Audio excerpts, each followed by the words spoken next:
गई फिर सुबह,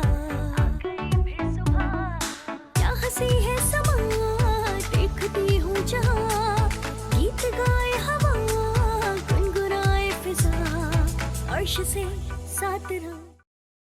अस्सलाम वालेकुम Pakistan and good morning Pakistan. कैसे हैं आप लोग? हमेशा की तरह देती हूँ दुआ, खुश रहें, आबाद रहें, अपनों के साथ रहें, एक दूसरे का ख्याल रखें और ख़ास तौर पे अपने वालिदैन का, जो अल्लाह पाक का बहुत ही कीमती तोहफ़ा। इस दुआ के साथ मैं अपने morning show good morning with सभी का आगाज़ करती हूँ। जी नाज़रीन, कैसा गुजरा आपको सैटरडे एंड संडे? मेरे ख़्याल में काफ़ी बिज़ी, चाहे घर की ख़वातीन हो या बाहर की, सब बहुत बिज़ी रहते हैं। चलिए हम आपको कराची के कुछ इवेंट्स के बारे में बात करते हैं।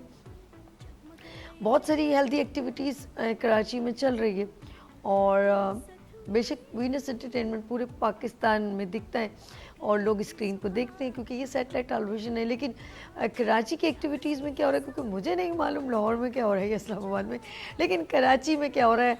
अभी हमारे कुछ मेहमान थे, वो भी बताए थे कि एक ज़बरदस्त एक्टिविटी थी, मैं वहाँ गया, एग्जीबिशन भी थी और अवेयरनेस प्रोग्राम सेमिनार वगैरह। तो हमारे कराची में बहुत सारी एक्टिविटीज़ चल रही है, म्यूज़िकल प्रोग्राम भी चल रहे हैं, एग्जीबिशंस भी हैं, seminars and awards, lots of activities. तो हम आपको एक एक्टिविटी के बारे में बताने जा रहे हैं। तो 22 एंड 23 नवंबर को DHA क्रीक क्लब में बिगेस्ट एक्सपो, वेडिंग एक्सपो होने जा रही है। फैमिली फेस्टिवल है और इसमें आप लोग भी जा सकते हैं। ये एक मुनफरिद इवेंट है क्योंकि वेडिंग एक्सपो को एक नए अंदाज में क्रीक क्लब में प्रेजेंट किया गया है।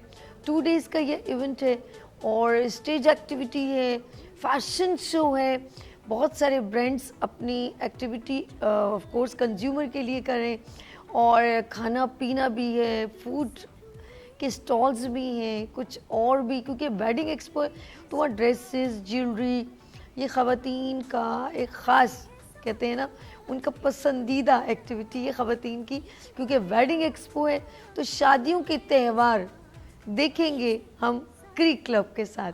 तो देखते हैं क्या शादियों के त्यौहार में क्या क्या चीज़ें हमें इस्तेमाल करनी चाहिए और कैसे हैंडल करना चाहिए वेडिंग को। तो उसमें ड्रेसेस बड़े काउंटेबल हैं क्योंकि उसमें एक फ़ैशन शो है इंक्लूडिंग, और ये मेरे ख्याल में फर्स्ट डे या सेकेंड डे, अब ये मैं मना कर दिया, मेरे डायरेक्टर ने कहा नहीं भाई दोनों दिन आके विज़िट करें, दिस इज़ सरप्राइज। तो मैं एक बार फिर तमाम नाज़रीन को बताना चाहती हूँ कि एक ज़बरदस्त, क्योंकि मैं उसके मीडिया पार्टनर हूँ, मैं ऑफ कोर्स जाऊँगी। गुड मॉर्निंग विद सभी इज़ अ मीडिया पार्टनर, तो हम जाएंगे ऑफ कोर्स, वहाँ पर हम एज अ गेस्ट भी जाएंगे और उस इवेंट की कवरेज भी करेंगे। तो जो लोग नहीं आ सकेंगे उनको बताएंगे कि वेडिंग एक्सपो कैसा होता है, कैसा है। चलिए जी, अब चलते हैं हम एक बार फिर बताऊँ, DHA क्रीक क्लब में 22 से 23 नवंबर 2025 को इज़ अ बिगेस्ट इवेंट। कौन सा होने जा रहा है? Wedding expo. और ये जो टाइमिंग है वो शाम 4 बजे से रात तक, खूबसूरत एक्टिविटी विद फैशन शो और बहुत सारे ब्रांड्स जो आपको करेंगे एंटरटेन। तो बच्चों के लिए भी वहाँ पर अरीना क्लब बना हुआ है, तो आप ज़रूर वहाँ पर जो है हेल्दी एक्टिविटी को एंजॉय करिए, कीजिएगा। चलिए हम अब चलते हैं आपके खूबसूरत से मैसेज की तरफ। ओके, आपके लिए मैसेज ये कि हम लोग अक्सर, आपने नोट किया होगा कि जो कोई चाहता है हम उसकी चाहत नहीं समझ पाते, ऐसा है नहीं? चले हम बताते हैं। एक लेडी थी और वो लेडी बाज़ार गई और उनको एक बड़ा प्यारा सा तोता पसंद आया। तोता मेरी तरह चटर पटर कटर बातें कर रहा था। अच्छा, मैं अगर खामोश हो जाऊँ ना तो आपको बड़ा मसला हो जाएगा, लेकिन मेरी मजबूरी है कि मुझे बात करनी है। अच्छा जी, वो उसने कहा कि ये तोता कितने का? उसने कहा ये इतने का। उस तोते पे हाथ रखा उसने, उसकी कीमत कॉस्ट ज़्यादा बताई। उसने कहा ऐसा क्या बात है इसमें? कह रहे ये बहुत बातें करता है और बिल्कुल हमारी तरह बातें करता है। उर्दू में जैसे हम लोग बात करें तो वो आपके साथ बहुत बातें करेगा, आपकी हर बात का जवाब देगा। उसने उसके पैसे दिए और ले उसको लेके चली गई। घर गई तो उसने उससे बातें करने की कोशिश की तो उसने कोई रिप्लाई नहीं किया। उसे बहुत बुरा लगा। दूसरे दिन फिर बाजार आ गई। उसने कहा भाई आपका तोता तो बात नहीं करता।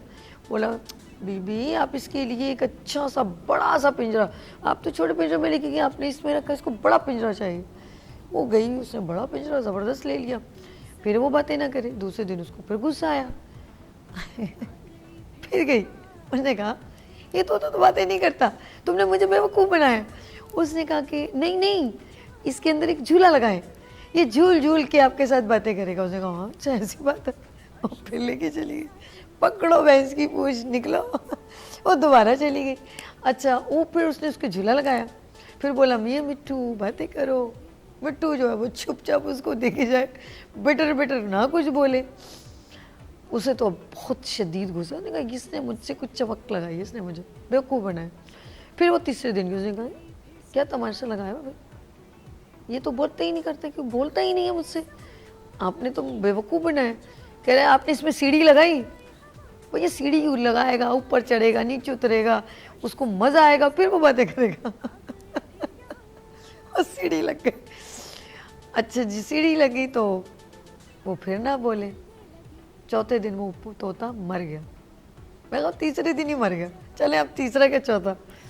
वो गई और उसको बोला ये तोता तो मर गया। बोले ये बोला नहीं, बोला नहीं बोला नहीं, एक बात उसने बोली। बोले क्या? उसने कहा कि ये मेरी मैडम तू सब कुछ लेकर आ रही है मेरे लिए, झूला पिंजरा, लेकिन मुझे भूख लगती है, मेरा खाना तो लाओ। तो नाज़रीन कभी कभी हम किसी की बात समझ नहीं पाते, वो क्या चाहता है, वो क्या कह रहे हैं, हम समझना नहीं चाहते, हम सिर्फ अपनी सेटिस्फेक्शन चाहते हैं। वो औरत सिर्फ ये देख रही थी ये बोलेगा, मुझे एंटरटेन करेगा, मुझसे बात करेगा, मुझे अटेंशन देगा, उसकी सेल्फ विश थी।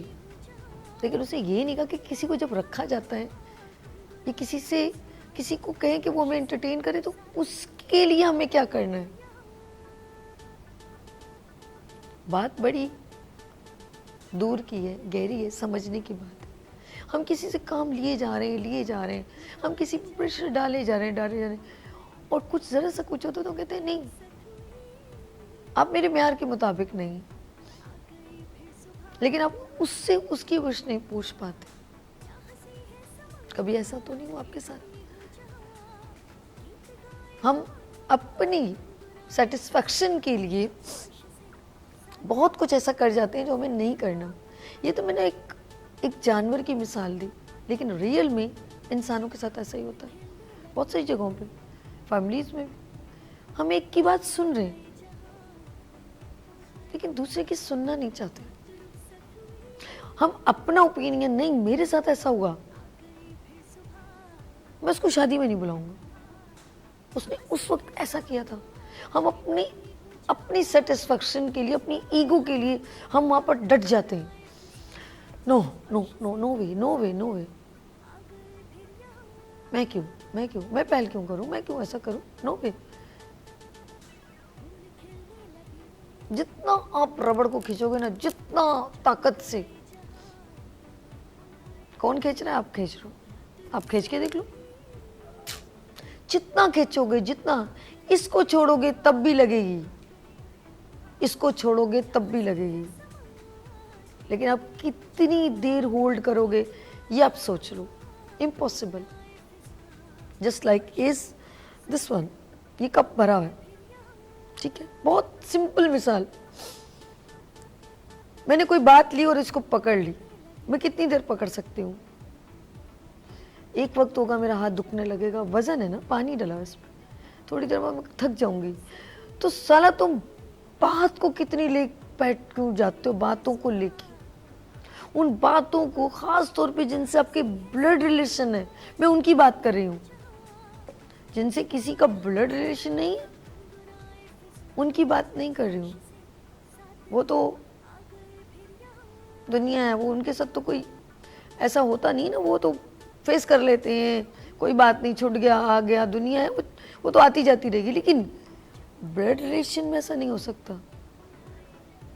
बाखुदा खूनी रिश्तों में जब आप अपने चाचा, मामा, फूफियाँ इनके साथ करेंगे ना, आपको पता ही नहीं है कि यार वो क्या चाहता है। आप अपनी चाहत पे बज़िद हुए में इसकी बिना पर, फिर आपकी पता है एक और चाहत होती है कि मेरे बच्चे भी अब इत्तेफाक से रहें, अब आपकी डिमांड होती, माजरत के साथ, और आपको इतना आप कॉन्फिडेंट होते हैं से ऐसा हो ही नहीं सकता, मेरे बच्चे तो ऐसे है ही नहीं है और ये मिल के रहेंगे। क्या आपके बाबा ने सोचा था, क्या आपके वालिद ने सोचा था कि मेरे 7 बच्चे इकट्ठे रहेंगे? यानी कि उन्होंने क्या बुरा सोचा था आपके लिए?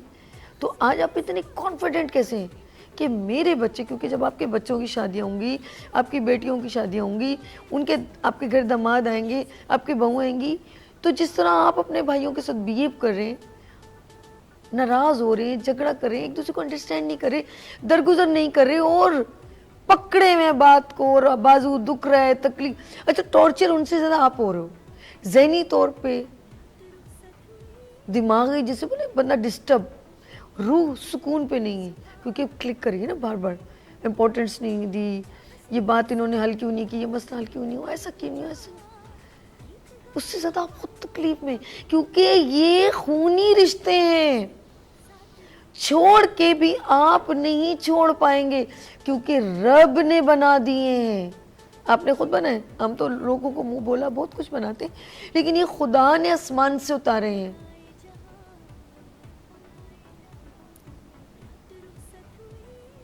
अपने ऊपर इतना कॉन्फिडेंट कि मेरे बच्चे इत्तेफाक से रहेंगे, तो आपके वालिद को आप पे कॉन्फिडेंट या आपकी वालदा को नहीं था कि मेरे बच्चे इत्तेफाक से रहेंगे, ऐसा तो नहीं था। तो नाज़रीन, बस सिंपल एक बात कहूँगी कि किसी भी बात को खूनी रिश्तों पर ना तरजीह दी जाए, या तो आपके अंदर वो बड़कपन की सलाहियत नहीं, कहते हैं कि बात जब की जाती है ना, ये ना सोचें कौन क्या कह रहा है, क्या कह रहा है, मतलब अगर आप इस रुतबे में देखेंगे ना, ये बड़ा परेशान है, क्या कह रहा है ये इंपॉर्टेंट है। कभी कभी आपके मज़हब से हट के भी बहुत सारे लोग बहुत प्यारी बात कह जाते हैं, कभी कभी आप बेज़बान से सीख लेते हैं बहुत सारी बातें। तो ये कायनात बड़ी खूबसूरत है, और आर्जी दुनिया के लिए इतनी फ़ाइट करने की ज़रूरत नहीं है, क्योंकि आप खाली हाथ आए खाली हाथ जाएंगे। यहाँ लेंगे एक छोटी सी ब्रेक और मिलते हैं ब्रेक के बाद। देखते रहिए मॉर्निंग शो ओनली फॉर सभी के साथ। आ गई फिर सुबह, क्या हंसी है समा, देखती हूँ जहाँ, गीत गाए हवा, गुनगुनाए फिजा, अर्श से साथ रहा।